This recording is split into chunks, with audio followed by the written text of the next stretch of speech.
l'après-midi glissait lentement sur l'aéroport de Paris-Orly, la lumière hivernale filtrait à travers les grandes vitres, créant un voile pâle sur le carrelage clair. Étienne Carrel s'était installé près d'une table ronde en métal, à côté d'un café animé qui surplombait les pistes, et son ordinateur ouvert brillait devant lui sans qu'il en lise vraiment l'écran. Il avait commandé un café serré pour se donner une contenance, mais la tasse refroidissait à peine touchée. Son esprit ne suivait aucun dossier, aucune échéance, aucune réunion, il tournait autour d'un seul point fixe, et ce point portait un prénom qu'il avait tenté d'oublier. Marc Oliveira. Il tenta de respirer par le nez, profondément, comme pour dissiper la tension qui pinçait ses épaules, mais son geste resta superficiel. Dans cet endroit où les voyageurs se pressaient avec des valises colorées et des manteaux trop épais, un visage précis traversait son esprit avec une netteté troublante. Il savait que ce n'était pas raisonnable de rester là, exposé à la possibilité de le revoir, pourtant il demeurait immobile, presque enraciné dans sa chaise froide. Son regard glissa sur les passants, il observait les silhouettes défiler, les conversations rapides, les assistants de bord en uniforme aux gestes bien rodés. Rien n'attira son attention jusqu'à ce qu'il distingue une figure assise seule, légèrement en retrait, près du garde-corps qui donnait sur le hall des départs. L'homme portait une veste sombre qui moulait discrètement ses épaules, ses cheveux bruns se repliaient vers l'avant, son cou était tendu comme s'il retenait un soupir. Il tenait son téléphone entre ses mains, non pour écrire, mais comme si l'objet lui servait d'encre. Étienne sentit une brusque chaleur sous sa cage thoracique. Il ne bougea pas pendant quelques secondes, le temps que son esprit accepte l'évidence. Marc était là, à quelques mètres à peine, sans uniforme, sans sourire professionnel, débarrassé de la première impression impeccable qu'il affichait dans l'allée étroite d'un avion. Il paraissait différent. Pas moins attirant, mais plus vulnérable, plus humain qu'il ne l'avait jamais vu. Il hésita encore, puis se leva, ses doigts effleurant la tasse qu'il abandonna.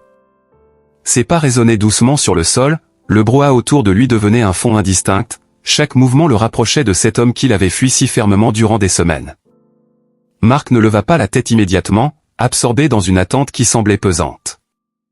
Quand finalement il remarqua Étienne, son expression se transforma, un bref étonnement éclaira ses yeux avant de se lisser en une retenue prudente. Étienne s'arrêta devant lui, à une distance suffisamment proche pour sentir la chaleur diffuse émanant de son manteau. « Je ne pensais pas te croiser ici, » dit Marc, la voix plus basse que dans ses souvenirs. « Moi non plus, » répondit Étienne, et sa propre voix lui parut légèrement tendue. Marc se leva d'un mouvement lent, comme s'il n'était pas certain de la manière de se tenir face à lui. L'énergie qu'il dégageait autrefois, celle d'un homme sûr de son rôle, s'était assourdie. Il avait perdu cette assurance qui lui donnait l'impression d'appartenir au décor d'un avion. À présent, il semblait suspendu, fragile, presque inquiet de ce qu'Étienne allait dire. « Tu attends quelqu'un » demanda Étienne. « Non » dit Marc, en glissant son téléphone dans sa poche, « j'ai un entretien avec la direction des ressources humaines. Ils veulent revenir sur certaines décisions que j'ai prises pendant mes vols. » Il n'avait pas besoin de préciser lesquelles. L'air vibrait entre eux comme si le passé récent se matérialisait autour de la chaise encore tiède où Marc s'était installé. « À propos de moi » dit Étienne d'une voix calme, mais avec un fil tranchant à l'intérieur du mot. Marc baissa les yeux un court instant. « Oui. » Le silence qui suivit n'avait rien de confortable. Étienne sentit ses doigts se resserrer involontairement contre la couture de son manteau. Le tumulte du terminal se fondait dans une sorte de bourdonnement lointain, et malgré la foule, il semblait enfermé dans une bulle qui ne laissait entrer ni le temps ni l'air frais. « Tu risques quoi exactement » demanda Étienne. « Ils évaluent si mes explications suffisent » répondit Marc. « J'ai reconnu que mes ajustements fréquents n'étaient pas conformes à ce que mon poste autorise. Je ne peux pas prédire ce qu'ils décideront. » Il releva enfin les yeux, et le regard qui s'y trouvait n'était ni implorant ni dramatique. Il était lucide, conscient, presque résigné, ce qui troubla Étienne plus qu'un éclat de panique. « Tu te rends compte que tout cela, je ne sais même pas par où le prendre » dit Étienne en se frottant la nuque, comme pour dissoudre une tension persistante. « Je comprends » répondit Marc, « tu n'as aucune obligation envers moi, je ne suis pas venu te chercher, je ne pensais même pas que tu serais ici. » Étienne retint un souffle, sa gorge se serra légèrement.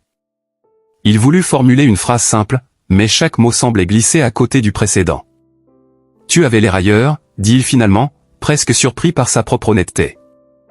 Marc eut un mouvement de tête à peine perceptible. « Je pensais aux conséquences, je pensais à ce que j'ai fait, à ce que ça t'a fait, dit-il, je pensais aussi à la façon dont je me suis laissé emporter par une impression qui aurait dû rester une impression. Une émotion étrange traversa la poitrine d'Étienne, un mélange d'agacement, d'attirance, et d'un autre sentiment plus trouble qu'il ne voulait pas nommer. Il détourna les yeux vers la vitre immense qui donnait sur le tarmac. Un avion roulait lentement vers un point d'attente, et le clignotement régulier de ses feux semblait marquer un rythme parallèle à celui de son propre cœur. « Tu aurais pu venir me parler, » dit Étienne, sans dureté mais sans douceur non plus, « tu aurais pu dire quelque chose, n'importe quoi, au lieu de tout compliquer. » Marc se mordit la lèvre inférieure, un geste qu'Étienne ne lui avait jamais vu, comme s'il pesait chaque mot avant de le laisser sortir. « Je ne savais pas comment franchir la frontière de manière saine, » dit Marc, « je voulais te parler, vraiment, mais j'avais peur de franchir trop vite un espace privé, alors je me suis convaincu qu'il valait mieux rester là où je savais agir. » Étienne sentit une pulsation descendre de ses tempes jusqu'à ses mains. « Et tu as fait pire, » dit-il, « tu as franchi une limite que tu n'aurais jamais dû toucher. »« Je sais, » répondit Marc. Ce simple aveu, dit sans défense, sans justification, sans désir d'être excusé, fit vaciller quelque chose dans la poitrine d'Étienne. Il resta silencieux, observant le visage de Marc sous un angle qu'il n'avait jamais vu à bord d'un avion. La lumière pâle du terminal accentuait des détails nouveaux, des ombres qui creusaient légèrement ses pommettes, des lignes fines autour de ses yeux qui témoignaient de nuits nerveuses. « Je ne sais pas quoi faire de tout ça, » dit Étienne, « je ne suis pas venu pour te juger, mais je ne peux pas prétendre que tout va bien. »« Je ne te demande rien, » répondit Marc d'une voix presque basse, « si tu veux partir, je comprendrai. » Étienne ouvrit la bouche pour répondre, mais aucun mot clair ne surgit. Il sentit la confusion le frapper comme une vague en plein thorax. Avant qu'il puisse reprendre son souffle, Marc regarda l'heure sur son téléphone.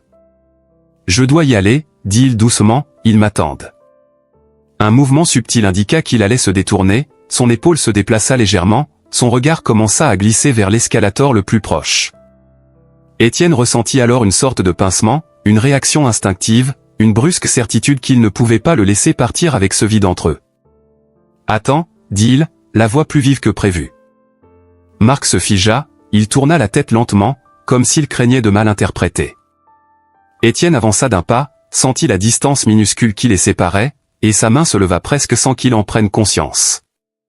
Ses doigts se refermèrent doucement sur le poignet de Marc. Ce contact simple, cette chaleur vivante, éveilla un frisson qui remonta le long de son bras. Étienne sentit sa gorge se serrer. « Ne pars pas encore, » murmura-t-il. Marc inspira légèrement, son regard plongea dans celui d'Étienne, une hésitation traversa ses pupilles, puis une douceur silencieuse s'y installa. Étienne sentit le monde autour d'eux s'effacer, il entendait encore des annonces au loin et des pas pressés sur le sol, mais tout semblait amorti, dilué. Étienne approcha son visage, doucement, très doucement, comme s'il testait un territoire fragile.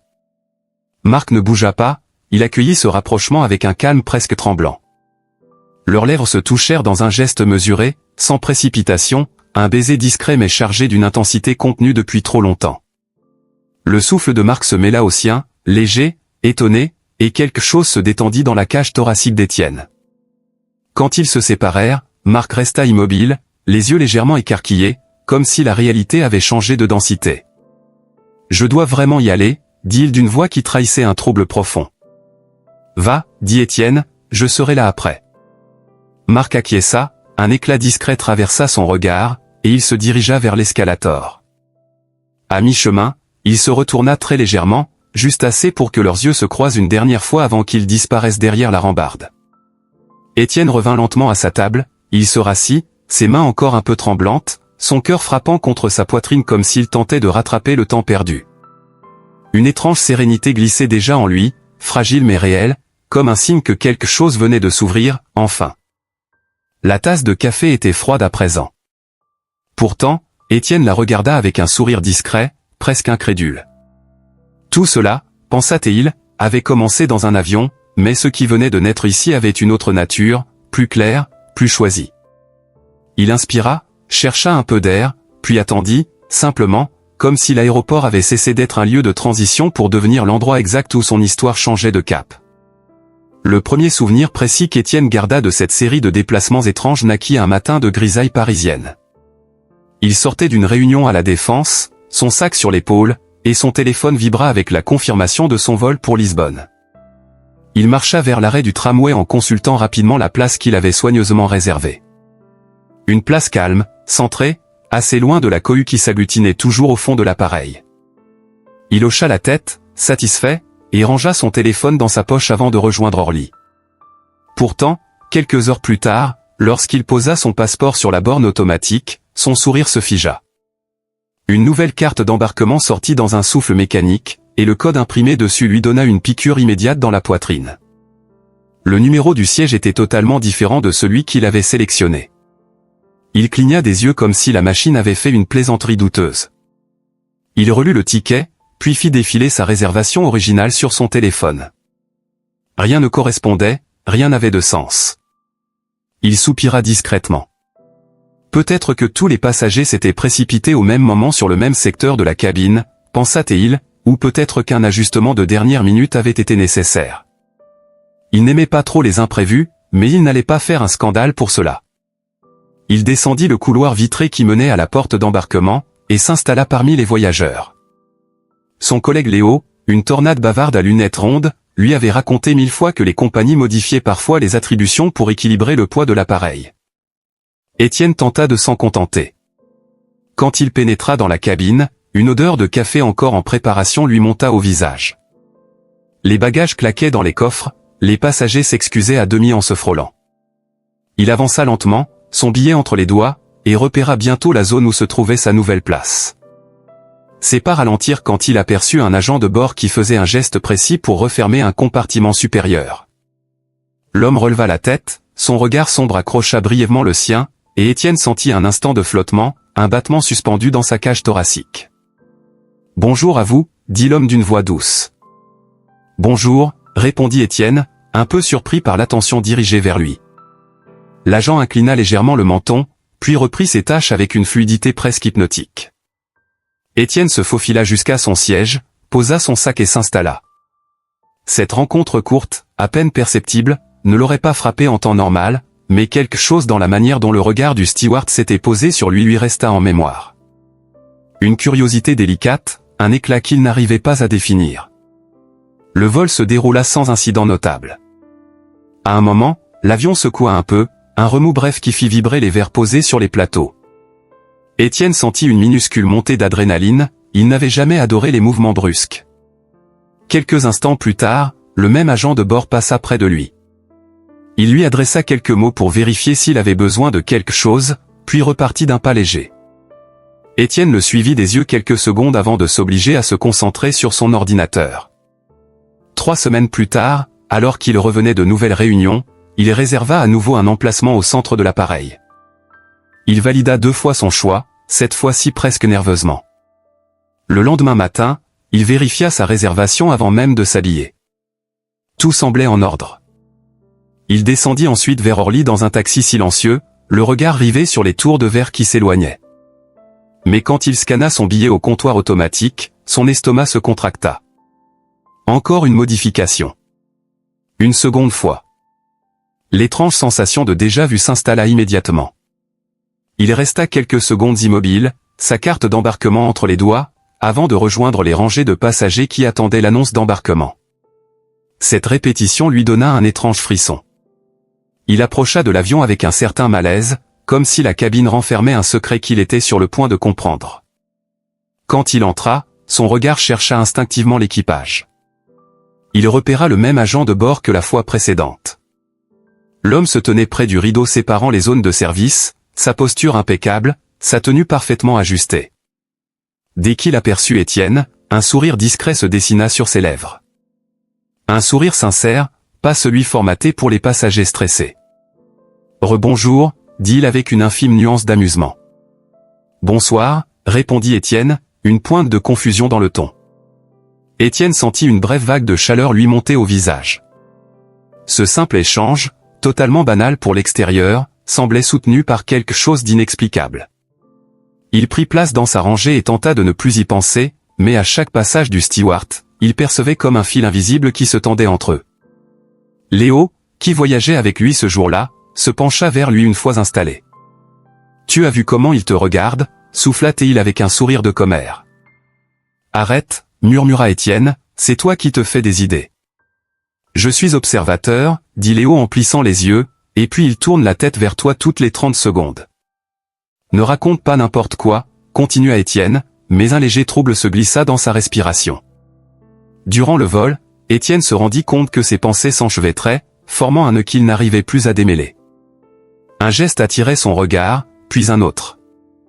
Marc, car il eut enfin son nom sur le badge noué à sa chemise, avait une manière précise de manipuler les objets, un comportement attentif, une retenue presque timide derrière la maîtrise.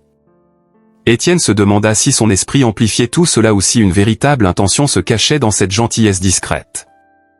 Quelques jours passèrent, et une troisième réservation surgit dans son calendrier. Cette fois, Étienne décida d'être méthodique. Il entra ses informations, sélectionna une place confortable, confirma la transaction, prit même une capture d'écran par mesure de sécurité. Le matin suivant, il vérifia encore. Tout était conforme. Il se rendit à l'aéroport, persuadé que cette fois, il allait retrouver sa tranquillité. Mais arrivé devant la borne automatique, il sentit ses doigts se raidir. La machine lui redonna exactement la même place que les autres fois. Son cœur accéléra légèrement, il encaissa une bouffée de frustration, recula d'un pas, puis fit un tour sur lui-même pour reprendre son calme. Une question s'imposa. Était-ce vraiment un hasard répétitif, ou quelqu'un intervenait volontairement dans l'ombre du système informatique? En bordant la carte d'embarquement du bout des doigts, il monta dans l'avion avec la sensation étrange de revenir dans un lieu déjà chargé d'une tension invisible. Il aperçut Marc à une dizaine de pas. L'homme discutait avec une passagère âgée d'un ton apaisant, puis se retourna brièvement. Ses yeux s'attardèrent sur Étienne une fraction de seconde, assez pour envoyer un courant subtil mais indéniable dans sa direction. Étienne s'installa, mais son esprit était ailleurs. À un moment, il se leva pour aller aux toilettes avant que la distribution de boissons ne bloque le passage. Il remonta la cabine, se glissa dans le petit espace étroit, laissa la porte se refermer derrière lui. Le bruit régulier de l'appareil l'entourait, presque enveloppant. Quand il ressortit, l'avion effectua un mouvement un peu brusque. Il perdit son équilibre et se projetait presque en avant lorsque deux mains solides se posèrent sur ses épaules. « Attention », dit une voix grave. Marc se tenait tout près, tellement près qu'Étienne sentit un souffle chaud sur le côté de son cou. Le geste aurait pu être banal, un réflexe professionnel, mais il y avait une intensité contenue dans la manière dont les doigts de Marc l'avaient retenu. Leur proximité créa une sorte de bulle silencieuse autour d'eux. Étienne resta un instant immobile, puis recula légèrement. « Merci », dit-il, un peu trop vite. « Tu vas bien ?» demanda Marc, son ton bas, presque feutré. « Oui, ça va. » Leurs yeux se croisèrent, un échange rapide, chargé d'une énergie difficile à définir, puis Marc inclina la tête et reprit son poste. Étienne retourna s'asseoir, mais quelque chose en lui avait changé. Une certitude commençait à naître, fragile, encore incertaine, mais réelle. Quand il reporta son regard vers l'allée quelques minutes plus tard, il vit Marc debout près du Galéi. L'homme tenait une tablette grise dans une main. En déverrouillant l'écran, un reflet traversa brièvement la surface, et durant cet éclair furtif, Étienne distingua ses propres noms et prénoms affichés dans une liste. Il se pencha très légèrement, cherchant à comprendre, mais Marc effaça immédiatement l'écran d'un geste vif. Leur regard se heurta, et une ombre passa dans les yeux de Marc, comme s'il venait de se laisser surprendre au milieu d'un geste qu'il ne pouvait plus camoufler. Étienne se redressa, un frisson lui remonta le long de la colonne. Tout ce qu'il avait tenté d'ignorer prit soudain une forme plus nette. Une silhouette qui avait peut-être toujours été là, dissimulée sous la surface. Il sentit son cœur battre plus vite, non pas à cause de la peur, mais à cause d'un mélange violent d'incompréhension, d'attirance et de méfiance. Il ferma les yeux quelques secondes, cherchant à reprendre ses repères. Quand il les rouvrit, Marc avait repris une posture impassible, comme si rien ne s'était produit. Étienne comprit cependant que quelque chose venait de basculer. La répétition des sièges, les regards insistants, la présence presque constante de Marc autour de lui n'étaient plus des coïncidences. Le puzzle commençait à s'assembler lentement, pièce après pièce, et le tableau qu'il révélait ne ressemblait en rien à ce qu'il s'attendait à trouver. Ce jour-là, alors que l'avion poursuivait son trajet à travers les nuages, Étienne sentit une certitude froide s'installer sous sa peau. Ce qui se déroulait devant lui n'avait plus rien d'un hasard, et le nom de celui qui se trouvait derrière cette étrange mécanique venait de s'imposer avec une évidence troublante. Marc Oliveira. Et derrière ce nom se cachait une intention que le temps allait obliger à dévoiler. Le jour où Étienne décida de vérifier jusqu'où allait cette étrange mécanique, il se réveilla avec une détermination inhabituelle. Il n'avait pas beaucoup dormi, son sommeil avait été fragmenté par des pensées trop insistantes. Il se redressa dans un souffle court, ouvrit son ordinateur, entra une nouvelle fois les informations de sa réservation pour Lisbonne, et choisit une place tout à l'avant, une zone qu'il n'avait jamais occupée. Il valida l'achat, vérifia 2 fois que le numéro affiché était bien celui attendu, puis referma son ordinateur en se promettant que cette fois, rien ne déraperait. Le matin suivant, il descendit du taxi devant Orly avec une sorte de tension sous la peau, une vigilance nerveuse qui lui faisait remarquer des détails auxquels il ne prêtait pas attention d'habitude. Le bruit des valises glissant sur le sol poli, la voix des agents annonçant les files d'attente, les écrans lumineux qui clignotaient sans arrêt, tout semblait accentuer le malaise discret qui montait en lui. Il avança jusqu'à la borne, inséra sa carte bancaire, et attendit. La machine bourdonna un instant, expulsa un ticket, puis s'arrêta. Quand Étienne prit le papier entre ses doigts, il sentit une secousse, une espèce de choc tiède qui lui traversa la poitrine. Le siège n'était pas celui qu'il avait minutieusement sélectionné. C'était encore ce même emplacement dont il ne voulait plus, cet endroit qui s'imposait à lui comme une ombre obstinée. « Non, murmura-t-il, ce n'est pas possible. » Il resta quelques secondes immobile devant la borne, puis rangea lentement son ticket, comme si son cerveau refusait la réalité imprimée.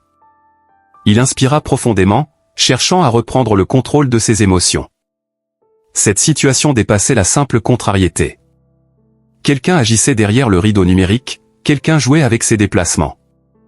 Il rejoignit la porte d'embarquement, mais son esprit tournait à toute vitesse, il passait en revue chaque hypothèse avec une précision presque douloureuse. Quand l'agent appela les premiers passagers, il se leva avec un calme crispé. Ses pas le guidèrent vers le couloir d'accès, et il sentit son souffle changer dès qu'il aperçut l'intérieur de l'appareil. L'odeur familière du métal tiède et du parfum discret des employés lui arriva au visage. Il entra. Son regard glissa immédiatement vers l'arrière de la cabine. Marc se tenait là, en train d'ajuster un rideau. La lumière accentuait les contours de son visage, révélant une fatigue légère sous ses yeux, comme s'il avait passé une nuit courte ou trop chargée. Quand il releva la tête, sa bouche esquissa un sourire spontané, un sourire qui n'avait rien à voir avec ceux qu'il adressait aux autres voyageurs. « Bonjour, Étienne » dit Marc d'une voix difficile à déchiffrer, un peu trop chaleureuse, un peu trop personnelle. Le cœur d'Étienne fit un bond étrange. Il acquiesça brièvement, puis traversa l'allée en essayant de ne rien laisser transparaître. Il sentit les regards glisser dans son dos, non pas ceux des autres passagers, mais celui de Marc. Ce regard précis, ce regard qu'il commençait à reconnaître à travers la foule. Il rejoignit sa place, s'installa, et tenta de se concentrer sur un article affiché sur son téléphone. Mais les mots se mélangeaient, glissaient devant ses yeux. Le bourdonnement du moteur ne suffisait pas à canaliser son agitation. Il sentait l'énergie de Marc quelque part derrière lui, discrète et persistante, comme une présence qu'il n'arrivait plus à ignorer. Quelques rangées plus loin, un couple discutait à voix basse. Leurs éclats de rires étouffés résonnaient contre les parois de l'appareil. Étienne essaya de se laisser distraire, mais une phrase traversa son esprit et s'imposa comme un verdict. Il devait savoir. Il devait comprendre. Il devait mettre un terme à cette confusion qui lui rongeait la tranquillité. Quand le vol atteignit une altitude stable, l'équipage se mit à circuler dans les allées. Marc passa une première fois devant lui, offrant de l'eau aux passagers, mais son geste ralentit imperceptiblement lorsqu'il arriva à la hauteur d'Étienne. « Tout va bien ?» demanda Marc, en inclinant la tête légèrement. « Parfaitement » répondit Étienne, sans bouger, sans lui offrir plus qu'un regard froid mais mesuré. Marc esquissa un léger signe de tête puis s'éloigna.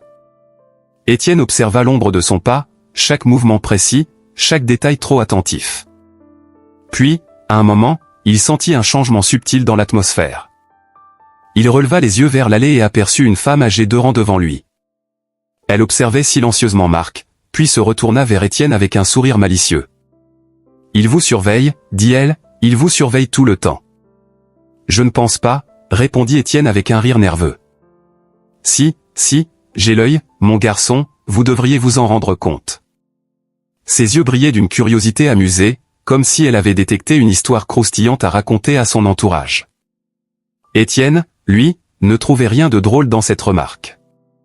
Un frisson lui glissa le long de la nuque. Il détourna le regard, essayant de masquer la tempête qui gonflait dans sa poitrine. Peu après, un passager corpulent prit place à côté de lui. Un homme sympathique, qui engagea rapidement la conversation sur le climat, sur les restaurants de Lisbonne, sur les trains trop lents en Europe du Sud. Étienne répondit poliment, trouvant une forme de distraction dans ce bavardage innocent.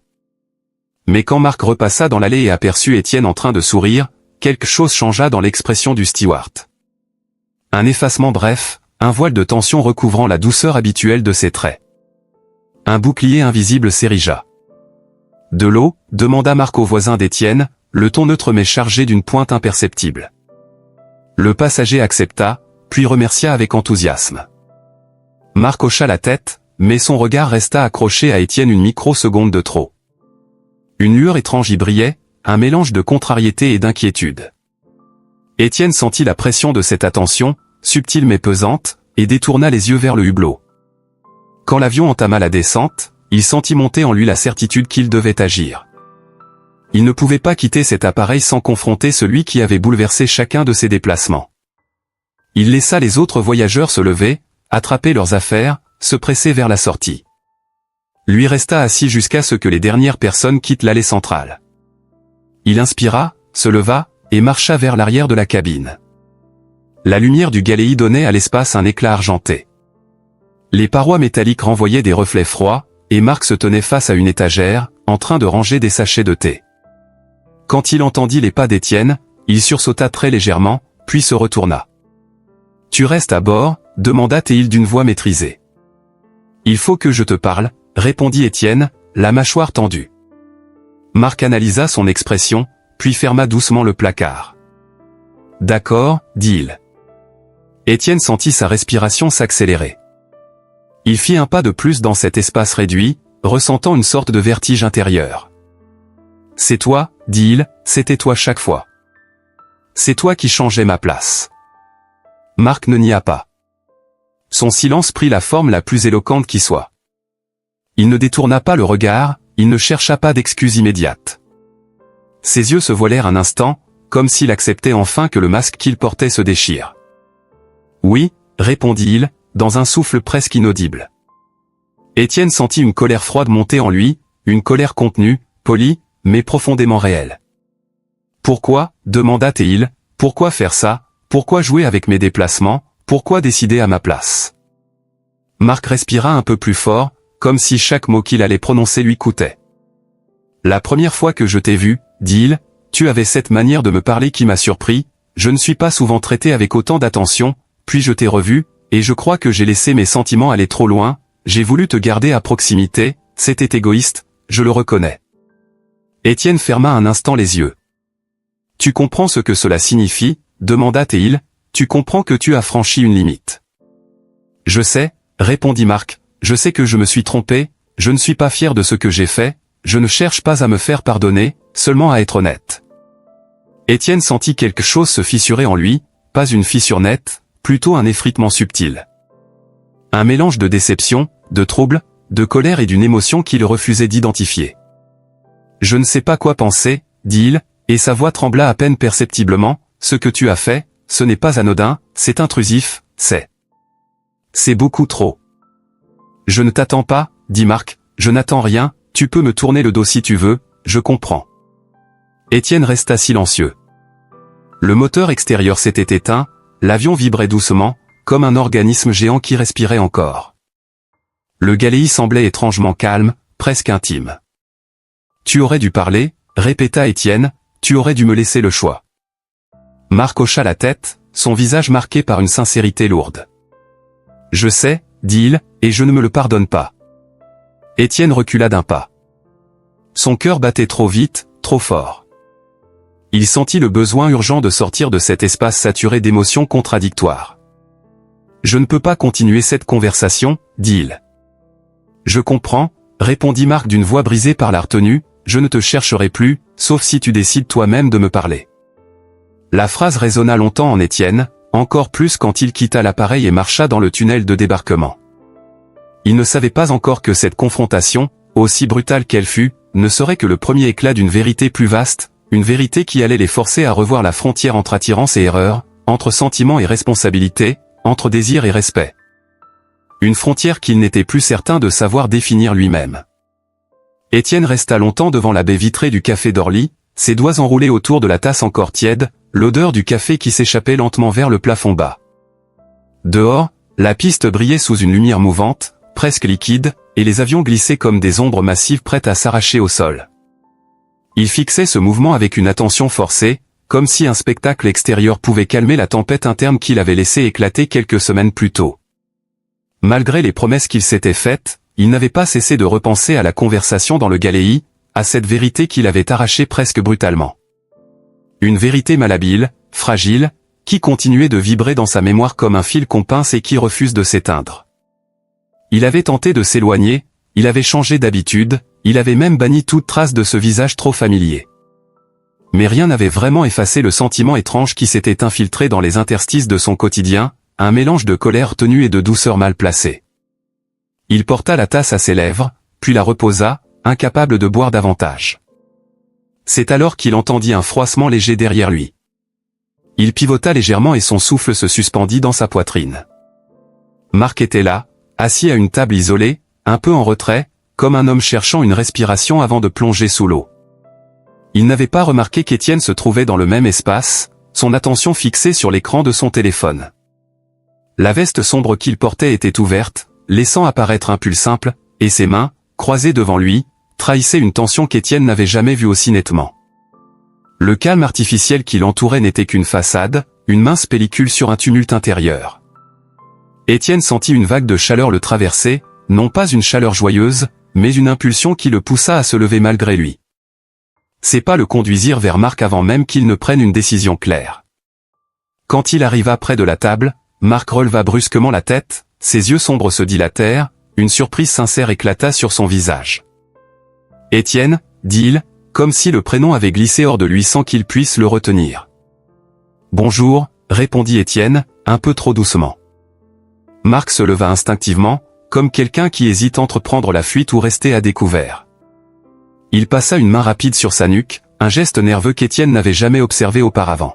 « Je ne pensais pas te croiser ici » dit Marc, « je croyais que tu évitais mes vols, je croyais que... » « Je suis venu plus tôt aujourd'hui » répondit Étienne, coupant la phrase avant qu'elle ne s'égare dans un terrain trop sensible. Marc hocha la tête, puis indiqua timidement la chaise face à lui. « Tu veux t'asseoir » demanda Théil, sa voix à peine audible. Étienne accepta, même si son cœur lui criait de garder ses distances. Il s'installa lentement, observant chaque détail du visage de Marc, comme si celui-ci portait une vérité qu'il n'avait pas encore découverte. Les traits de Marc semblaient plus tirés que la dernière fois, comme si les nuits s'étaient enchaînées sans lui offrir le repos nécessaire.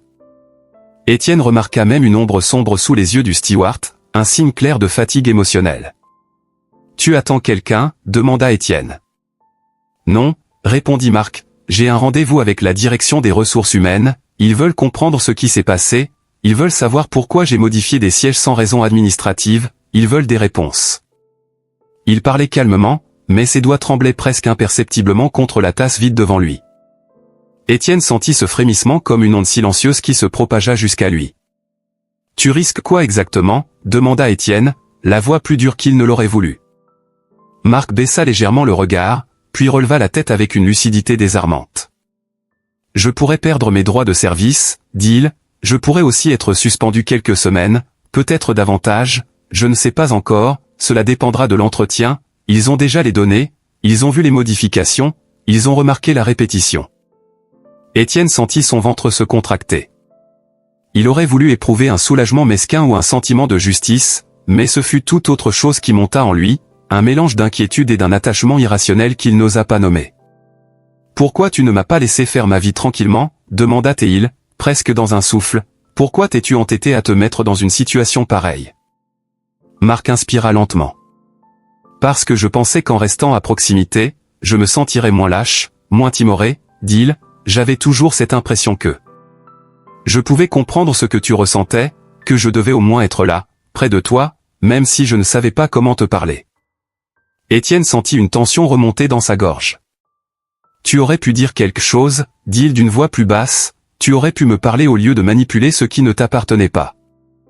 Je le sais, répondit Marc, et je m'en veux, vraiment, ce que j'ai fait n'avait rien de sain, je ne veux pas t'imposer d'autres explications, je veux seulement que tu saches que j'ai compris l'erreur, j'ai compris trop tard, mais j'ai compris. Le silence s'installa, pas un silence lourd, plutôt une pause fragile où chaque respiration semblait trahir une vérité intime. Étienne sentit son propre souffle devenir plus irrégulier, comme s'il tentait d'aligner son rythme sur celui du cœur qui battait juste en face. « Tu penses qu'ils vont te renvoyer ?» demanda-t-il. « Je ne sais pas, » répondit Marc, « mais je suis prêt à en assumer les conséquences. » Il y avait dans ces mots une détermination calme, presque noble, qui frappa Étienne au ventre. Il baissa la tête pour masquer l'émotion qui serrait ses côtes, puis la releva doucement. « Et pourquoi es-tu venu si tôt ?» demanda-t-il. « Pour être sûr de ne pas perdre mes moyens, » dit Marc, « je voulais me préparer, je voulais être honnête, même si cela me coûte cher, je veux regarder les choses en face. » Étienne sentit une chaleur diffuse envahir sa poitrine. Il n'aurait jamais imaginé qu'un homme qui avait commis une faute aussi intrusive puisse dégager une sincérité aussi nue. Cela compliquait tout, cela effaçait l'idée simple de le condamner, cela créait une brèche où la colère se mélangeait dangereusement à un désir qu'il tentait encore de nier. Il posa sa main sur la table, sans intention claire, puis se figea lorsqu'il sentit un frémissement traverser celle de Marc. Un silence vibrant s'installa entre leurs deux corps, un espace qui semblait se resserrer de lui-même. « Tu devrais y aller, » dit Étienne d'une voix trouble, « ils vont t'attendre. » Marc hocha la tête, puis se leva lentement, comme si ses jambes hésitaient à supporter le poids du moment. Il se détourna légèrement, prêt à quitter la table, mais Étienne vit quelque chose dans sa démarche, une fragilité sincère, un trouble profond, et ce fut exactement là, à cet instant précis, que son corps bougea avant son esprit. « Attends. » Le mot sortit comme un souffle arraché. Marc se retourna brusquement. Étienne se leva à son tour, fit un pas, sentit le bruit du café s'évanouir autour d'eux, puis sa main se tendit presque malgré lui. Ses doigts effleurèrent la peau chaude du poignet de Marc, un geste qui fit basculer l'air entre eux. « Ne pars pas encore » murmura Étienne. Marc resta immobile, comme s'il craignait qu'un mouvement brusque ne fasse éclater ce mince pont qui venait pourtant de naître entre eux. Étienne approcha lentement, sentant son propre cœur marteler sa poitrine. Il ne réfléchissait plus, ou plutôt, il réfléchissait trop, et tout ce chaos se transformait en une seule impulsion. Il posa sa main contre la joue de Marc, une caresse lente, timide, presque tremblée. Marc inspira profondément, ses yeux se fermèrent à demi. Étienne sentit alors son souffle, doux, chaud, si proche qu'un pas de plus les aurait fait vaciller. Puis il le fit. Il franchit cette distance, posa ses lèvres contre celles de Marc, dans un geste mesuré, volontaire, un baiser qui n'avait plus rien de confus. C'était une affirmation, une décision, une ligne tracée par sa propre main. Marc répondit avec une retenue tremblante, comme un homme qui n'ose pas croire que cela arrive. Quand ils se séparèrent, Marc murmura, « Étienne », dans un souffle chargé d'émotions pures. « Va à ton rendez-vous, » dit Étienne, « je t'attendrai ici. » Un léger sourire, fragile et lumineux, éclaira le visage de Marc.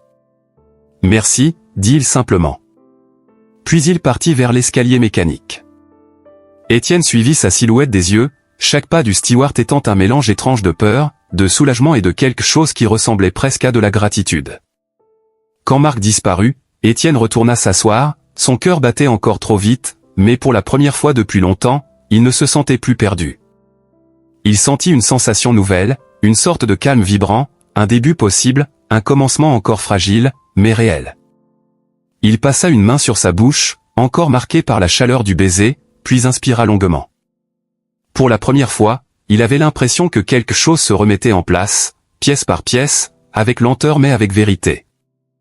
Et il attendit, les yeux fixés sur les couloirs d'Orly, comme un homme prêt à accueillir ce que le destin allait lui rendre. Quand Marc revint du long entretien avec la direction des ressources humaines, Étienne le vit s'approcher avec une lenteur inhabituelle.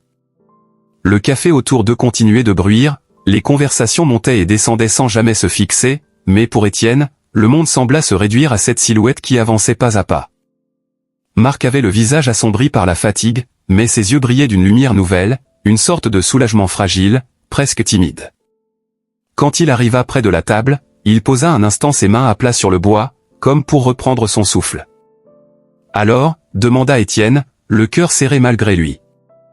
Ils m'ont donné un avertissement écrit, répondit Marc d'une voix posée, ils m'ont retiré l'accès aux modifications avancées des plans de cabine pendant quelque temps, mais je garde ma place, je garde mon uniforme, je peux continuer à voler.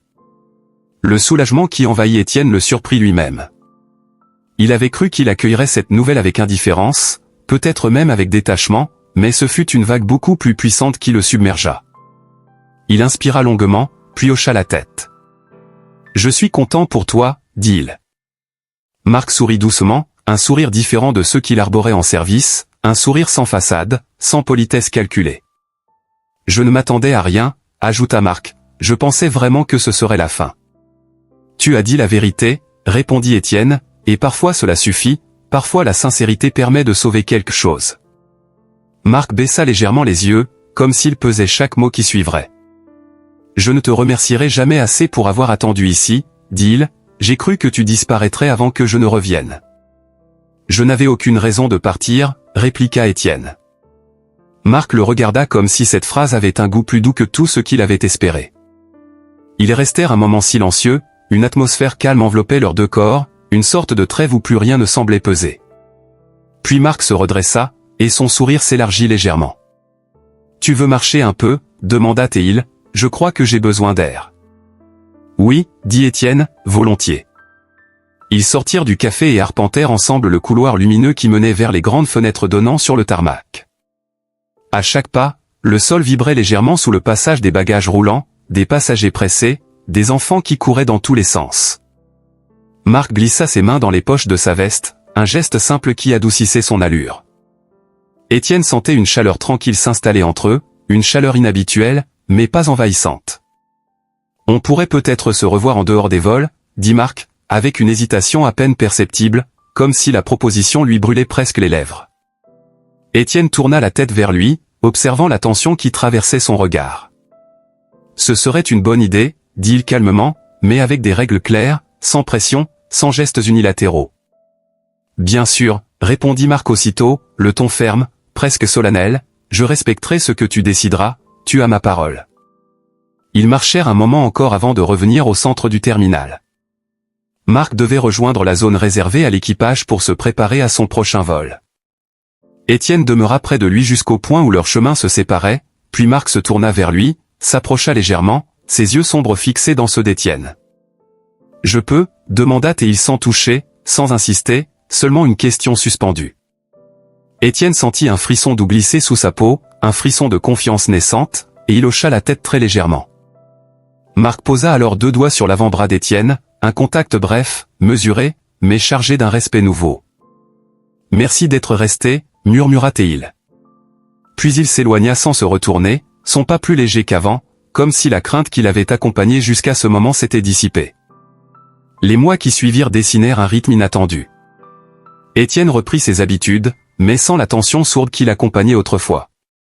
Ses voyages se déroulaient sans surprise forcée, sans signaux cachés dans un écran de contrôle. Il atterrissait dans différentes villes pour son travail, il envoyait parfois un message rapide à Marc quand leurs horaires se superposaient, et Marc faisait de même quand il avait une escale suffisamment longue. Il ne cherchait pas à s'imposer dans la vie de l'autre. Ils avançaient lentement, une conversation après l'autre, un dîner volé entre deux correspondances, un café partagé dans un quartier calme. Rien de spectaculaire, mais une régularité apaisante, presque rassurante. Marc racontait les anecdotes amusantes de ses vols, les passagers farfelus, les collègues excentriques. Étienne parlait de ses projets, de la pression de son métier, de ses envies de s'évader de temps en temps sans raison particulière. Ce qui naissait entre eux ressemblait à une amitié attentive, teintée d'une affection croissante, un terrain solide où chacun apprenait à respirer à son propre rythme. À mesure que les semaines passaient, Étienne se rendit compte qu'il ne ressentait plus cette crainte subtile d'être observé. Il découvrait un homme capable d'écoute, de respect, de retenue, un homme qui savait laisser de l'espace et qui se montrait présent quand il le fallait. Un matin de printemps, ils décidèrent de partir ensemble pour un court séjour au Portugal. Rien de grandiose, juste une escapade sur une côte tranquille, loin du bruit et des obligations. Ils se retrouvèrent à l'aéroport, chacun avec un petit sac de voyage. Marc avait un air plus insouciant que d'habitude, sa démarche souple révélait une légèreté que le stress des derniers mois avait longtemps étouffée. Étienne lui fit un signe, et un sourire sincère illumina le visage du steward. Avant que nous passions la sécurité, dit Marc, j'ai quelque chose pour toi. Il fouilla dans la poche intérieure de sa veste, sortit un petit objet métallique attaché à une boucle fine. Étienne le prit dans sa paume, le retourna, et laissa une lueur étonnée envahir ses yeux. C'était une étiquette de bagage en métal poli, gravée de 2 caractères sobres. Le numéro qui, autrefois, l'avait fait frémir de contrariété. 2 symboles simples, mais porteurs d'un passé qu'ils avaient appris à apprivoiser. Un rappel, dit Marc dans un souffle, pas du mauvais souvenir, mais du point de départ, celui que nous avons réussi à transformer. Étienne caressa du pouce la surface froide, un sourire discret traversa ses lèvres. Merci, dit-il, c'est vraiment touchant. Marc sembla relâcher un poids invisible, comme si la réaction d'Étienne validait toutes ses hésitations. Ils avancèrent ensuite vers la zone d'embarquement, prirent place côte à côte dans une rangée paisible, choisie ensemble, sans aucune interférence, sans manipulation, sans arrière-pensée. Le vol se déroula avec une simplicité qui étonna Étienne. Marc, hors service, observait le ciel à travers le hublot comme un passager ordinaire. De temps en temps, leurs épaules s'effleuraient, et ce simple contact suffisait à teinter l'air d'une chaleur discrète. Ils parlaient de petites choses, des lieux qu'ils allaient voir, des plats qu'Étienne voulait goûter, des promenades qu'ils pourraient faire au bord de l'eau. Quand l'avion atterrit et que les passagers se levèrent, Étienne regarda Marc et sentit un élan doux naître dans sa poitrine, un élan calme, loin du tumulte initial qui les avait rapprochés. Il se pencha légèrement, sa voix presque murmurée. « Je suis heureux d'être ici avec toi. » Marc sourit, un sourire qui n'avait plus rien de retenu. « Moi aussi, » répondit-il, vraiment. Le séjour confirma ce qu'ils avaient commencé à construire. Ils marchèrent sur des sentiers côtiers, goûtèrent des pâtisseries encore chaudes, partagèrent des discussions tardives dans des cafés discrets. Rien d'extravagant, mais une succession de moments qui se tissaient en quelque chose de plus profond, de plus solide. De retour en France, Étienne rangea son sac et posa l'étiquette métallique près de la poignée de sa valise. Les caractères gravés semblaient briller sous la lumière douce du matin. Il effleura l'objet, puis un sourire presque imperceptible étira ses lèvres. Ce numéro qui avait été synonyme d'inquiétude devint un symbole d'évolution. Non plus une trace d'erreur, mais celle d'une histoire corrigée, d'un chemin redressé ensemble. Son téléphone vibra sur la table. Un message lumineux apparut. Bon vol aujourd'hui. Préviens-moi quand tu atterriras. Aucune pression, aucun sous-entendu, seulement une attention bienveillante, simple et sincère. Étienne décrocha son manteau, attrapa sa valise, et répondit rapidement. Puis il sortit de son appartement, portant avec lui une paix nouvelle, une paix qu'il n'avait pas encore connue, une paix construite pas à pas, avec 2 personnes qui avaient appris à marcher du même côté. L'histoire n'était pas parfaite, mais elle avançait, droite, claire, et assez solide pour affronter ce qui viendrait. Et pour la première fois, Étienne se sentit prêt à tout accueillir, sans crainte, sans tension, seulement avec un souffle tranquille et l'envie de continuer ce voyage particulier. Merci d'avoir suivi cette histoire jusqu'à son dernier souffle, merci d'avoir marché avec nous à travers chaque doute et chaque élan du cœur. Ici, sur MEN in Love, chaque récit explore la beauté inattendue des rencontres, la fragilité des émotions et la force silencieuse des liens qui transforment nos vies. Si cette aventure vous a touché, prenez un instant pour laisser un commentaire, partager vos impressions et rejoindre la communauté. D'autres histoires vous attendent, prêtes à éclairer vos soirées. À très bientôt sur MEN in Love, là où l'amour prend toutes ses formes.